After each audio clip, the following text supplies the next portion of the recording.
Railway ప్రాజెక్టుల పురోగతిపై స్థానిక ఎమ్మెల్యే మొహమ్మద్ నజీర్తో కలిసి గ్రామీణాభివృద్ధి కమ్యూనికేషన్ శాఖల కేంద్ర సహాయక మంత్రి డాక్టర్ పెమ్మసాని చంద్రశేఖర్ కలెక్టర్ కార్యాలయంలోని శంకర్ హాల్లో శనివారం సమీక్ష నిర్వహించారు. అనంతరం వారు మీడియాకు వివరాలు వెల్లడించారు. గుంటూరు నగర రైల్వే డివిజన్ పరిధిలో పలు అభివృద్ధి కార్యక్రమాలు జరుగుతున్నాయని తెలిపారు.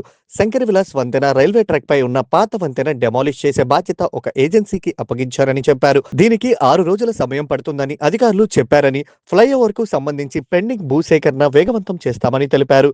నందివెలుగుపై వంతెన పనులు పూర్తి చేసి ఆగస్టులో ప్రారంభిస్తామని హామీ ఇచ్చారు. Palakaluru inner ring road ROB పనులు ఫిబ్రవరి, మార్చి నెలలో ప్రారంభమవుతాయని తెలిపారు.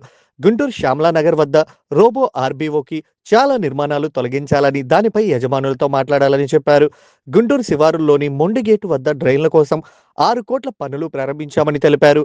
గుంటూరు రైల్వే స్టేషన్లో అండర్ పాస్ లోకి వర్షపు నీరు రాకుండా చర్యలు తీసుకుంటామని చెప్పారు.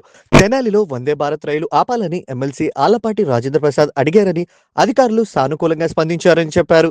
శ్యామల్ నగర్ ఆర్ఓబి నిర్మాణానికి భూసేకరణ జరిగిన తర్వాతే పనులు ప్రారంభించాల్సి ఉంటుందని తెలియజేశారు.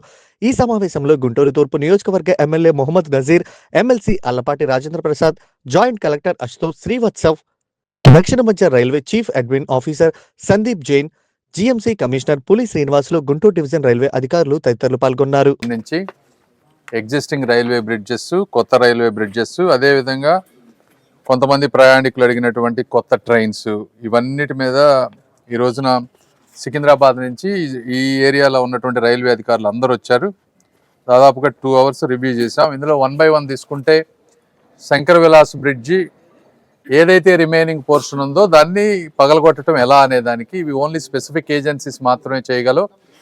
దీని గురించి ఒక ఫార్ములా ఫైనలైజ్ చేశాం. ఎందుకంటే ఏజెన్సీస్కి రైల్వే అధికారులకి మధ్య ఒక క్లారిటీ లేకపోవడం వల్ల అది కొంచెం డిలే అవుతూ ఉంది. ఫైనల్గా దీనికి టోటల్గా 500 tons లిఫ్ట్ చేసే ఒక క్రెయిన్ ఒక సైడు, ఇంకొక సైడ్ 300 tons లిఫ్ట్ చేసే ఇంకో క్రెయిన్, థర్డ్ ఒక బ్యాకప్ క్రెయిన్, ఈ 3 క్రెయిన్లు పెడతానికి కాంట్రాక్టర్ ఒప్పుకున్నారు. సో ఇవన్నీ అప్రోచ్ యాక్సెస్ రోడ్లు అవన్నీ ఇచ్చేస్తే దాన్ని దాదాపుగా అరౌండ్ 160 టోటల్ అవర్స్లో కంప్లీట్ చేసే విధంగా కాంట్రాక్టర్లు, రైల్వే అధికారులు ఒప్పుకొని ముందుకు వెళ్తా ఉన్నాం. సో ఆ విషయంలో క్లారిటీ వచ్చింది ఆ బ్రిడ్జ్ తీయటంలో. అదేవిధంగా ఆ బ్రిడ్జికి కావాల్సినటువంటి గట్టర్స్ ఇవన్నీ కూడా డిజైన్స్ అన్నీ కూడా అప్రూవ్ చేశారు రైల్వే అధికారులు.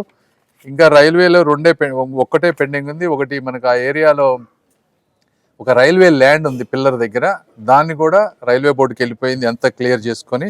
సో మెజారిటీ పనులు రైల్వే వాళ్ళే క్లియర్ అవుతా ఉన్నాయి. శంకర్ విలాస్ బ్రిడ్జ్ ఇంకా ఓన్లీ మనకు ల్యాండ్ అక్విజిషన్ ఉంది. దాని గురించి నేను సపరేట్గా మాట్లాడతాను. ఈ షాపుల వాళ్ళది, దానికి కూడా compulsory land acquisition notice joint collector గారిని ఇవ్వమన్నాం. 90 daysలో అది తీసుకోవటానికి. ఈలోపు ఎమ్మెల్యేలు కానీ, రాజా గారు కానీ, మేయర్ గారు అందరూ, కమిషనర్ గారు వాళ్ళతో కంటిన్యూస్గా మాట్లాడి ఎంతవరకు సాధ్యమైన వరకు సామరస్యంగా తీసుకోవడానికి ట్రై చేస్తాం.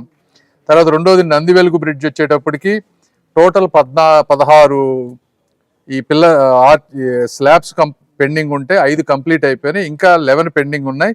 ఈ 11 కూడా జూలై 30th 2026 కల్లా కంప్లీట్ చేసి ఆగస్ట్ 1st వీక్లో ఓపెన్ చేయాలనేది కాంట్రాక్టర్లు అందరూ ఒప్పుకున్నది. అది హడ్డిల్స్ లేకుండా ముందుకు వెళ్తూ ఉంది. తర్వాత పెదపలకలూరు LC నెంబర్ 6 జనవరి 15కి ఈ టెండర్స్ అయిపోయినాయి. జనవరి 15కి దానికి అవసరమైతే జనవరి 15కి టెండర్స్ అన్నీ కంప్లీట్ అయ్యి ఫైనలైజ్ చేస్తారు.